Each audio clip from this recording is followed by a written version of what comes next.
नमस्कार, मी प्रतीक्षा. DNA मराठीमध्ये आपलं स्वागत. नगर जिल्ह्यात श्रीरामपूर येथे बहिणीची छेड का काढता असा सवाल केल्याचा राग मनात धरून रवींद्र मोरे यांच्यावर जीवघेणा हल्ला करण्यात आला आहे. ही घटना 9 ऑक्टोबर रोजी रात्री गोवर्धन रोडवरील कैलास दुधाळे यांच्या पंचर दुकानासमोर घडली. मिळालेल्या माहितीनुसार कैलास अवताडे व मंगल सोमयणे हे मोरे यांच्या बहिणींची छेड काढत होते. हा प्रकार लक्षात येताच मोरे यांनी चौकशी केली असता उलट शिवीगाळ व धमक्या देण्यात आल्या. नंतर कैलास अवताडे यांनी फोन करून गोवर्धन रोडवर बोलवून मोरे यांच्यावर हल्ला केला. जातीवाचक शिवीगाळ करत मारहाण करण्यात आली. या प्रकरणी पोलिसांनी किरकोळ कलमांखाली गुन्हा दाखल केला असला तरी हल्ल्याची तीव्रता पाहता कलम 307 व एट्रॉसिटी ॲक्ट नुसार गुन्हा दाखल करण्याची मागणी अन्याय निवारण निर्मूलन सेवा समितीकडून करण्यात आली आहे. समितीने इशारा दिला आहे की 15 दिवसात योग्य गुन्हा नोंदविला नाही तर 4 ऑक्टोबर पासून अख्खा आदिवासी समाज बेमुदत उपोषणास बसणार. श्रीरामपूर तालुक्यांतर्गत असणाऱ्या लक्ष्मणवाडी गोवर्धनपूर तालुका श्रीरामपूर येथील रहिवासी असणारे श्री रवींद्र उत्तम मोरे हे एक आदिवासी समाजाचे व्यक्ती आहे. परंतु त्या श्रीरामपूर तालुक्यातील असणारे कैलास अवताडे यांनी त्यांच्या बहिणीला एका महिलेच्या मदतीने गाडीमध्ये नेलं आणि त्याची विचारपूस करण्याकरता त्यांना विचारलं. तर त्याचा राग मनामध्ये ठेवून त्या कैलास अवताडे यांनी दिनांक 9/10/25 रोजी 2:30 त्यांना गोवर्धन रोडवर बोललो आणि त्याच ठिकाणी त्यांनी जातीवाचक शिवीगाळ करून त्या मुलास इतकी भयानक मारहाण करण्यात आली. तर आज ते श्रीरामपूर या ठिकाणी ॲडमिट आहेत.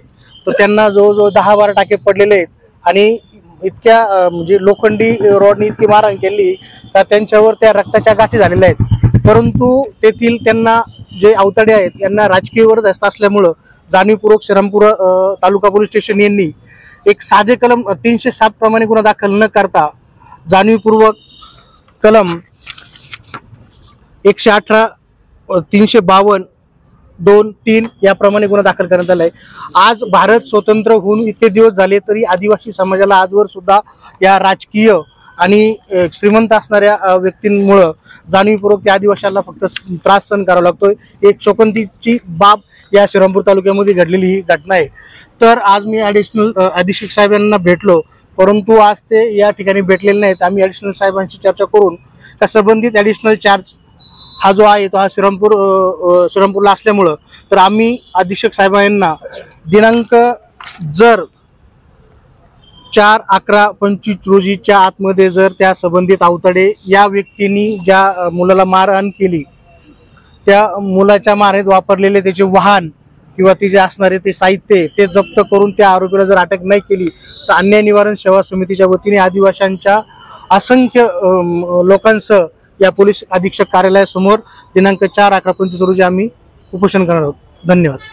महाधीराला त्यांनी शिवी गाळी केली. महाधीर गेले, मग ते वाटावर बसले होते, त्यांनी आबगीच बोलून घेतलं. मग महाधीराला तो आम्ही आणायला लागले. ते घरी आल्यावर मग आम्हाला गावातल्यांनी सांगितलं तुमच्या धीराला लय मारलं म्हणे त्यांनी. मग आम्ही घरी होतो, ते घरी येऊन आम्हाला बी मारहाण करायला लागले.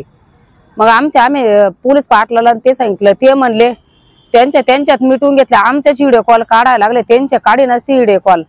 आणि ते कैलास अवताडे घरी येऊन आमच्या जातीविषयी बी लय घाण बोलले. ती आता आमची मागणी आहे का त्यांना अटक करावी अशी मागणी आमची वाली. प्रतिनिधी मुंतजीर शेख, DNA मराठी, अहिल्यानगर.